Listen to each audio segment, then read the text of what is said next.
혹시 급하게 돈이 필요할 때 신용카드도 없고 은행 대출도 어려웠던 경험 있으신가요? 오늘은 이런 상황에서 유용하게 쓸 수 있는 휴대폰 소액결제 대출에 대해 알려드리겠습니다. 이 방법은 최근 젊은 층을 중심으로 빠르게 확산되고 있는데요. 간단한 절차와 빠른 승인으로 많은 분들이 선택하고 있습니다. 그래서 휴대폰 소액결제 대출이 무엇인지, 어떻게 사용하는지, 그리고 장점과 주의점까지 자세히 설명드릴게요.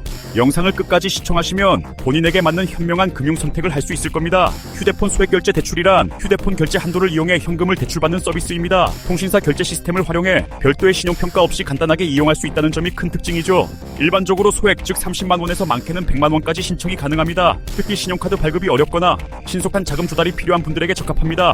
이 서비스는 통신사에서 직접 제공하거나 제휴된 대행사를 통해 이루어집니다. 하지만 사용 전 자신의 통신사와 한도를 반드시 확인해야 하죠. 이처럼 접근성과 간편함이 강점이지만 이용 방법을 정확히 알아두면 불필요한 위험도 줄일 수 있습니다. 먼저 휴대폰 결제 한도를 확인하는 것이 첫 번째 단계입니다. 이는 각 통신사 고객센터나 모바일 앱에서 손쉽게 조회할 수 있습니다. 한도를 확인했다면 대출 서비스 제공업체의 앱이나 홈페이지에 접속하세요. 회원 가입 후 신분증 인증 등 간단한 본인 확인 절차를 거치게 됩니다. 이후 대출 금액과 상환 조건을 입력하고 신청을 완료하면 대출 심사가 진행됩니다. 대부분 몇 분 내로 결과가 나오며 승인 시 곧바로 현금이 지급됩니다. 상환은 다음 달 휴대폰 요금과 함께 자동으로 청구되는 방식이라서 별도로 신경 쓸 필요가 없다는 점도 장점입니다.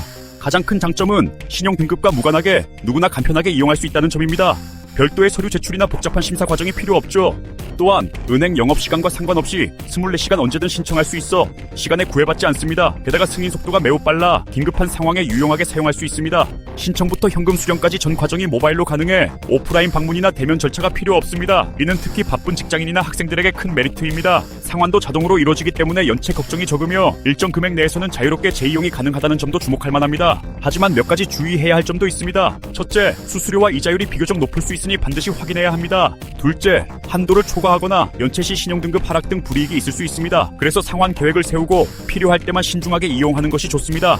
특히 일부 비공식 업체의 경우 사기 피해가 발생할 수 있으니 반드시 공식 통신사나 검증된 대행사를 이용해야 합니다. 개인정보를 요구하는 경우에도 신중히 대응해야겠죠. 이용 내역이 많아질 경우 통신사별 한도 관리가 어려워질 수 있으니 주기적으로 본인의 결제 내역을 체크하는 습관이 필요합니다. 긴급 의료비, 갑작스러운 사고, 생활비 부족 등 예상치 못한 순간에 잠깐의 자금이 필요할 때 활용하는 것이 가장 현명합니다. 평소에는 최대한 사용을 자제하고 꼭 필요할 때만 이용하는 것이 좋겠죠. 또한 대출금을 단기 상환할 수 있는 여유가 있을 때만 사용하는 것이 바람직합니다. 장기 연체로 이어지면 금전적 부담이 커질 수 있으니까요. 여러 금융상품과 비교해보고 수수료와 상환 조건을 꼼꼼히 따져보는 습관을 가지세요. 자신의 소비 패턴에 맞는 한도 내에서만 이용하면 부담도 줄일 수 있습니다. 이렇게 계획적으로 활용한다면 불필요한 지출을 줄이고 갑작스러운 상황에도 현명하게 대처할 수 있습니다. 오늘 소개해드린 휴대폰 소액결제 대출, 여러분은 어떻게 생각하시나요? 혹시 이미 이용해본 경험이 있으시다면 댓글로 꿀팁이나 주의점을 공유해주세요. 궁금한 점이나 추가로 알고 싶은 내용이 있다면 언제든 질문해주시고 구독과 좋아요도 잊지 마세요. 다음에도 유익한 정보로 찾아오겠습니다.